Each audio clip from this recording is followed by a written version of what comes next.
1.6, week 9, day 6 of my 2 year super duper death grind. Um, Updates: no caffeine's going very well. Officially off the caffeine. Feel great. Feel real good. Energy levels feel super duper good. Last night, I believe I got about 6 hours of sleep. So I think I may get more um, sleep this upcoming week, uh, which I'll lead into.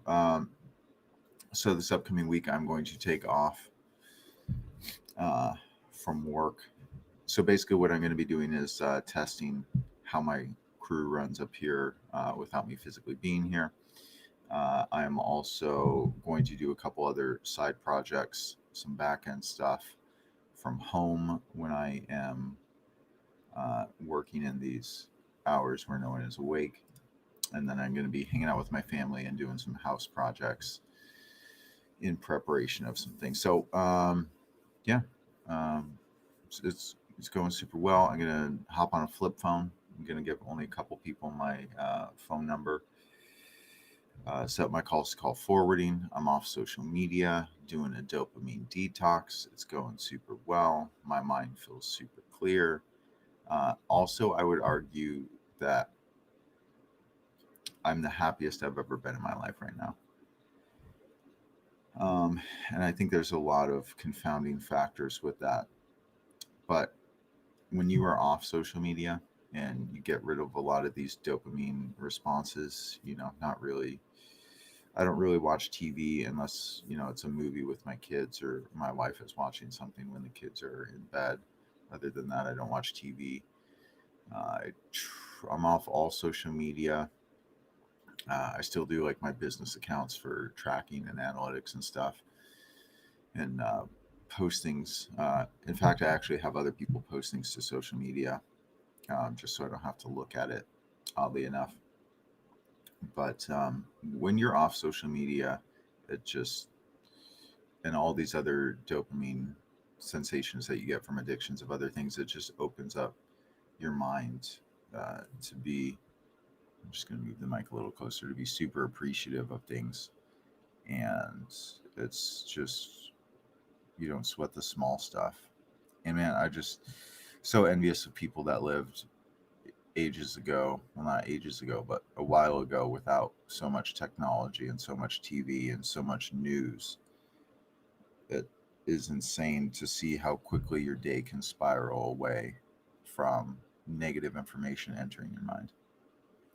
So it's a beautiful thing, and I would encourage all of you to do occasional social media fasting, is the buzzwords these kids use these days.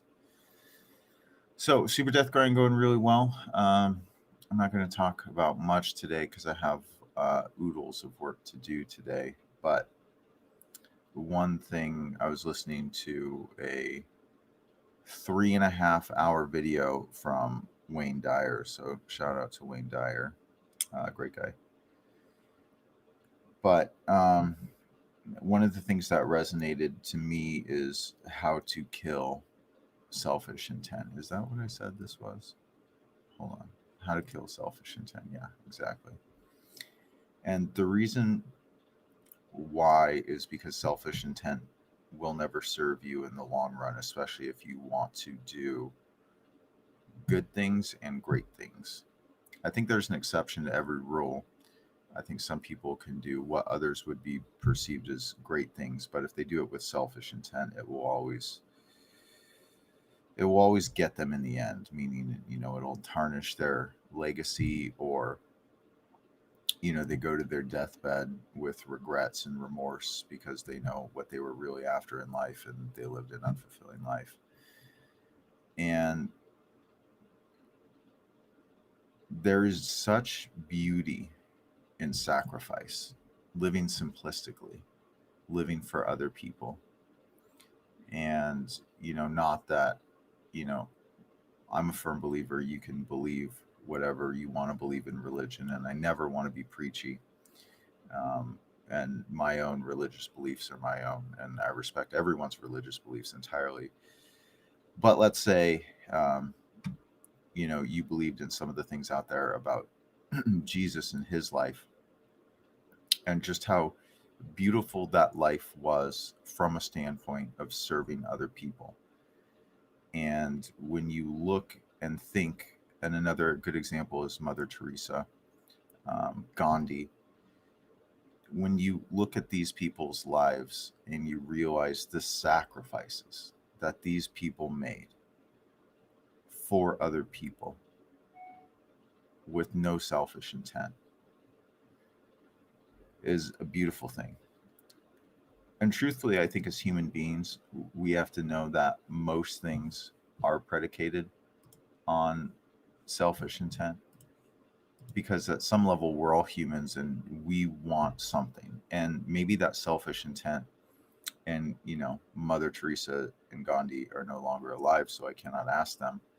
But it would be interesting to ask them, what was your selfish intent? If you had to say you had a selfish intent, what would that have been? And what I suspect they might say is the joy that I get from serving others. And truthfully, that is a selfish intent. But if you have to reduce your selfish intent to one thing, and it would ultimately be reduced to the statement of the joy I feel and experience to serve other people. How beautiful is that thing? So I think if you always look at something with the mindset of I'm making sacrifices, I will always make sacrifices. Let me make as many sacrifices as I possibly can. There's strength in that. For me personally, when I make sacrifices, it's sometimes it can be laborious, and I look at it and view it as a chore, and I say, wow, why am I making all these sacrifices? When I could be doing all these other things, living frivolously, buying certain things, going on vacations, not working long hours. I don't have to, but I do, and I want to, because I want to make those sacrifices, because I want to experience and build and be a part of something greater than myself. And the end goal is to serve other people in a capacity that no one has served other people before. And the joy I get when I make those sacrifices by serving other people, because that's the joy I get when I see other people succeed, when I see other people happy, most specifically, that gives me a lot of joy. And that's basically it. When I see other people happy and I've had a direct impact on making other people happy, it brings me great joy. And also when I make those sacrifices, and sometimes I get a little, we're all human, and I get a little bitter and I say, why am I making these sacrifices? I don't have to make so many sacrifices. It gives me strength. So if I were to go back to the life of Jesus, whether you believed, he was a benevolent being or not, let's put that aside and let's just look at his life and talk factually. And we can probably assume that he made many, many, many, many, many sacrifices in life to live unselfishly, or have the selfish intent of just make sacrifices to bring joy to other people. And when I think about that life, what other human has been talked about as much for so long that we know of? I can't particularly think of any others. And I think this stems from the great sacrifices he had made. And, we can translate that and correlate that to looking at other humanitarians, like I mentioned, Gandhi and Mother Teresa. We can look at great entrepreneurs and CEOs, whether you believe with everything they did or not, but, Nikola Tesla, you look at Henry Ford, you look at great leaders like Winston Churchill, JFK, again, putting aside, some of the things they actually did in their life. You look at great entrepreneurs like Elon Musk and Jeff Bezos of today, again, whether you agree with some of their things or not. But a lot of that is bred out of and predicated from the sacrifices that these guys have made, and gals. And it is utterly important to realize that they have probably gotten to where they are, you see the surface level success today and stories of all these great humans, not because they were born great humans and not because they have necessarily done great things, but they have made great sacrifices beyond what 0.00001% of the population is willing to do. And it gives me a lot of strength when I'm in those moments of weaknesses, when I'm asking myself the question, why am I making these sacrifices? And ultimately, what I tell myself in those moments is that if you want things, if you want to accomplish things, if you want to experience joy on levels that no one has ever experienced them, you have to make sacrifices beyond what other human beings are willing to sacrifice. And that gives me great strength when I make sacrifices. And basically, here, let's open up Google. Define sacrifices. I always define words when I want 100% know what I'm talking about. So it says, oh, this one's a little rough. Maybe not this sacrifice. An act of slaughtering an animal or person, surrendering a possession as an offering to God, or let me look at kind of a different man. Okay, let's look at Merriam-Webster, because this is, I'm not going to slaughter an animal. Something offered in sacrifice. To suffer loss of, give up, renounce, injure, or destroy, especially for an ideal, belief, or end. To sell at a loss. So let's go back to that second one there. To suffer loss of, give up, renounce, injure, or destroy, especially for an ideal, belief, or end. So suffer loss of, give up, renounce, injure, or destroy, especially for an idea or belief. So I would agree with that, because we're doing this for a belief, right? What are your beliefs? Why are you making a sacrifice? And if you're not willing to make a sacrifice, chances are that your end beliefs, your dreams, your goals, whatever, however you want to phrase it, are not great enough to match up with the current sacrifices you're making. And so what I would argue there is, if you are uncomfortable making those sacrifices, or you're bitter about the sacrifices, A, your mindset's wrong, or B, that your just end goal, why you're making those sacrifices, is not strong enough. If you do something in pursuit of money alone, you will lose and you will fail. Not immediately, maybe not even in 5 years, maybe not even in 10 years, but you will be unhappy and unfulfilled, because those sacrifices aren't worth it to you, because your end goal isn't great enough. It's not put on a certain level and you cannot comprehend it enough. It is not great enough. It is not fulfilling enough.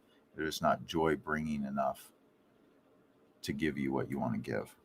And that's why a lot of people fail. It's because they cannot make the sacrifices to keep up with their goals and dreams, because that's not what they actually want to do. If your goal and your dream is to make $1 million or $10 million or whatever it is that is a weak goal. If your goal is to say, I want to serve others beyond what any other human is doing, if your goal is to say, you want to be a veterinarian and I want to save every animal's life I ever can, great goal. You're going to succeed. And the sacrifices you're going to make are going to align with that goal beautifully.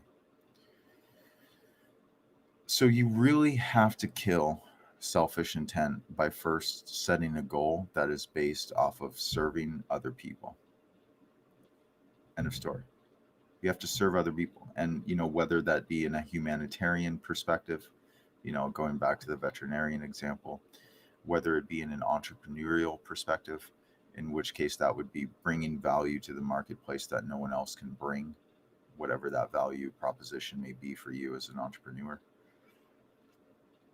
Being a mother, I want to love my kids like no other. I want to instill them with beautiful belief structures, encourage them, educate them, encourage them to do things they're passionate about. It can be one of many things, but you have to have that belief structure. before you can start making those sacrifices. And that belief structure is entirely predicated on your ability to construct an end goal or ideal that brings you ultimate joy coming from an unselfish place. And if we had to reduce it down to I'm human and all things come from a selfish place, because that's what I do believe, is can you base that thing and say, I'm doing these things to bring joy to other people at the end of the day, happiness to other people, because I think that's what it's all about, at least in my mind. So that's it. I won't bore you with the minutiae. I got stuff to do. So that is it. I will probably continue doing these death grinds from my sauna of peace and prosperity. Be good, human.